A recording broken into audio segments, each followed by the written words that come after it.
When this trailer dropped today, I was filled with sweet, sweet depression because I was reminded that this is the last season.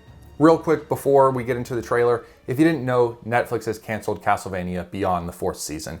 And it's not being canceled because it's not up to par anymore or people aren't watching it. Everyone's watching it. It's top 3 anime on TV right now, easily. Verifiable numbers. It's being canceled because the lead writer is a piece of shit. Do I understand why he needs to go away? Absolutely. Do I understand why they can't just fire him and keep the show going with someone else? I do not. I mean, if Tim Cook was accused of like Ted Bundy level crimes, we wouldn't all just go, oh, well, I guess that's the end of the iPhone. No, it's Apple would fire him and hire a replacement. And instead, Netflix has elected for whatever reason to take the jobs of all of the other people at the company, and we, the audience, get boned. It's a sad fate, but Netflix has also reported that they plan on doing something else with this world, new characters, new timelines, and all that. So enjoy this final season. It will most likely be the last of our beloved merry band of misfits, even though there are still so many things they could do with these characters. Anyways, on to the trailer. Spoilers for previous seasons, obviously. Heading into this trailer, we are still dealing with the power vacuum left behind by Dracula. We never really saw an end to that. That power vacuum is attempting to be filled by 1, Isaac and his horde of monsters who hate, 2, Hector, who is basically with the Camilla faction now, not by choice, but because of this beautiful, beautiful, insane seductress. Faction 3, Trevor, Belmont, and Sypha, who are going to do exactly what we think they will because they're the good guys. And then Faction 4, Alucard, who isn't in the power vacuum race. He's super on the outside of it actually, but we see in the trailer that he gets pulled back in.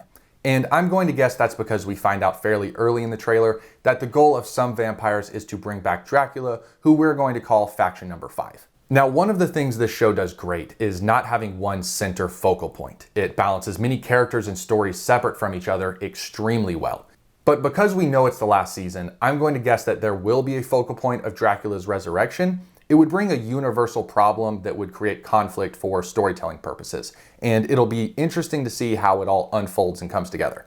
And we get some glimpses of that, with Isaac heading up this waterfall of blood, and then later there's a brief moment of Camilla in the room full of blood, so we know they probably fight at some point.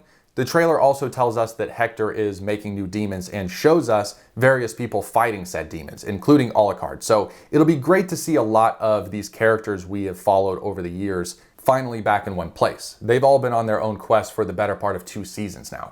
What fascinates me is that this show has a very Game of Thrones vibe to it, in that you want everyone to both win and lose at the same time. Like, I kind of want Isaac to get revenge on the humans, but that involves Hector, and I kind of want Hector to end up happy. Maybe even with the girl that stole his slave virginity in a really deceitful way. Does that make me a bad person or a romantic?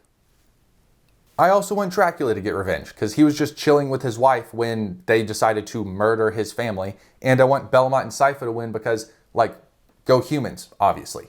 Then I just want Alucard to be happy, to grow his garden or whatever and not try to be murder raped, and I know that all of this is too much to ask for. Someone has to win the whole thing, they won't just end it off on a cliffhanger, but I'm already a little heartbroken about how many characters they're going to have to kill off to wrap this whole thing up. But that's the majority of it. We know people are trying to fill the power vacuum. Dracula, one way or another, is back in the race. Hector has started making demons again. Isaac has the mirrors to travel to everyone else. And in the end, all hell is going to break loose. Tell me in the comments who you want to win the Battle Royale, and if the answer differs, who do you think will win? I think the humans win just because the writers are going to take the easy route, and maybe Alucard goes off to live on his own again. But I personally want Hector to find happiness and forgive humanity. Not going to hold my breath for that one. Hope you enjoyed this. Be sure and subscribe, and I'll see you next time. Thank you.